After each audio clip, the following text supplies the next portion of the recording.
آج کی جو سماعت ہوئی 63A کے حوالے سے بینچ بنا اور وہ بینچ اس فیصلے پر بنا ہے جس کے آتھر جناب جسٹس منیب اختر صاحب ہیں۔ وہ اس بینچ کا حصہ ہیں لیکن وہ شریک نہیں ہوئے۔ ان کا اعتراض یہ ہے کہ یہ بینچ کی تشکیل ہی غلط ہے۔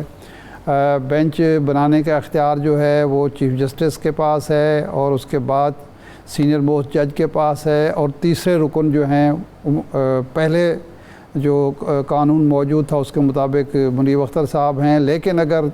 دوسرا پریکٹس اینڈ پروسیجر بل مان بھی لیا جائے اور اگر منیب اختر صاحب مان چکے ہیں تو ان تیسرے ممبر کا تو انتخاب وہ خود کر سکتے ہیں سلیکشن چیف جسٹس صاحب۔ کیا سینئر جج کی عدم موجودگی میں وہ 2 رکنی جو کمیٹی ہے وہ کیا نیا بینچ تشکیل دے سکتی ہے؟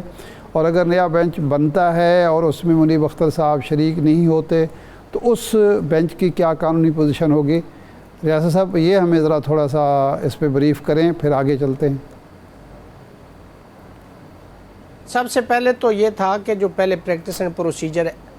ایکٹ آیا تھا 2023، اس میں یہ تھا کہ چیف جسٹس اور اس کے بعد جو پیونے جج ہوں گے اور اس کے بعد جو نیکسٹ سینئر جج ہوں گے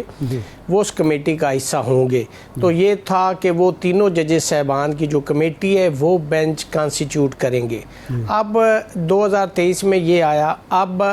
یہ 2024 میں ایک آرڈیننس آ گیا آرٹیکل 89 کے تحت جس کے اندر اس کو چینج کر دیا گیا۔